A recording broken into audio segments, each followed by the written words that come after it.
मुंबईमध्ये भाजपचाच महापौर होईल असा दावा केला जात असताना आता मुख्यमंत्र्यांनी यावर स्पष्टीकरण दिलं। मुंबईमध्ये महायुतीचाच महापौर होणार, जनता महायुतीच्या पाठीशी आहे असा विश्वास मुख्यमंत्री फडणवीसांनी व्यक्त केला। येणाऱ्या निवडणुकीमध्ये निवडणुका जिंकणं हाच महायुतीचा फॉर्म्युला आहे असंही ते म्हणाले। एकनाथ शिंदेंनी पुन्हा स्वतःची पॉवर काय हे दाखवून दिल्याचं प्रकाश आंबेडकर म्हणाले। आधी भाजप पालिका वेगळी लढणार असं सांगत होती, पण आता शिवसेनेसोबत लढावी लागणार असल्याचं ते म्हणाले।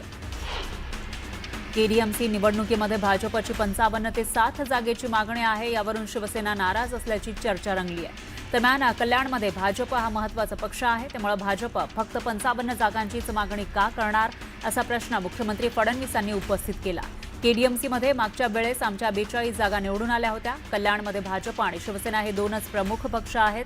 आम्ही चर्चा करून जागा वाटप ठरवू असं मुख्यमंत्र्यांनी स्पष्ट केलं। विधानसभेत शिवसेना की शिंदे सेना यावरून वाद झाला। शिंदे सेना असं वरुण सरदेसाई म्हणाले, यावर शंभूराज देसाई भडकले। शिवसेना हे नाव आम्हाला कोर्टानं दिलेलं आहे, आमच्या नावाखाली यूबीटी वगैरे लावायची गरज नाही अशा शब्दात शंभूराज देसाई यांनी आमदार वरुण सरदेसाईंवर टीका केली। सभागृहात संबंधित खात्याचे मंत्री प्रश्नोत्तराच्या तासाला गैरहजर असल्यानं विजय वडेट्टीवार चांगलेच आक्रमक झाले। अशा प्रकारामुळे महत्त्वाच्या विषयाला न्याय मिळत नाही अशी तक्रार वडेट्टीवारांनी केली। रेती तस्करीच्या मुद्द्यावरून विधानसभेत सुधीर मुनगंटीवार आक्रमक झाले। ब्रह्मपुरीचे उपविभागीय पोलीस अधिकारी राकेश जाधव यांनी रेती तस्करांवर कुठलीही कायदेशीर कारवाई न करता फक्त किरकोळ दंडात्मक कारवाई करत ट्रॅक्टर सोडून दिल्याचा आरोप विरोधकांनी केला।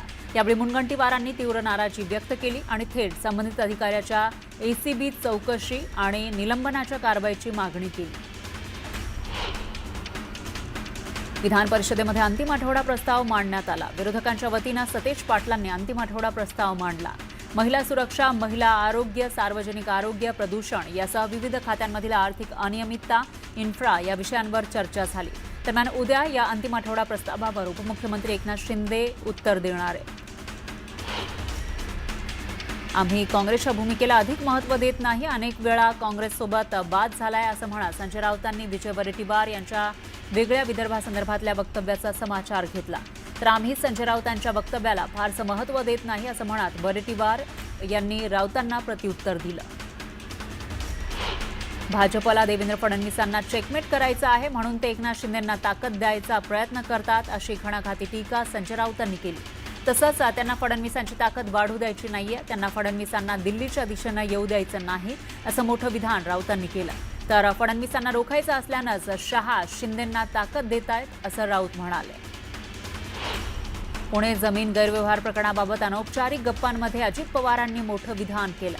अधिकाऱ्यांनी त्यावेळेच कागदपत्र तपासणं गरजेचं होतं, व्यवहार होताना अधिकाऱ्यांनी नकार द्यायला हवा होता असं अजित पवार म्हणाले। पार्थ पवारांचं प्रपोजल रोखण्याची कुणाची हिंमत आहे असा सवाल संजय राऊतांनी उपस्थित केला। अजित पवारांनी आता उगाच रंगसफेदी करू नये असं म्हणत राऊतांनी अजित पवारांना टोला लगावला। नवाब मलिकांच्या मुद्द्यावरून अजित पवारांनी भाष्य केलं। नवाब मलिक यांच्याबाबत प्रत्येक पक्षाचा जो तो अधिकार आहे असं म्हणत नवाब मलिक यांच्या मुद्द्यावर बोलणार नाही अशी भूमिका मलिकांना भाजपकडून होत असलेल्या विरोधावर अजित पवारांनी मांडली। तुटेपर्यंत ताणलं गेलंय, आता थांबलं पाहिजे असं वक्तव्य रायगडच्या पालकमंत्रीपदाच्या मुद्द्यावरून अजित पवारांनी केलं। यावर भरत गोगावलेंनीही विधान केलं।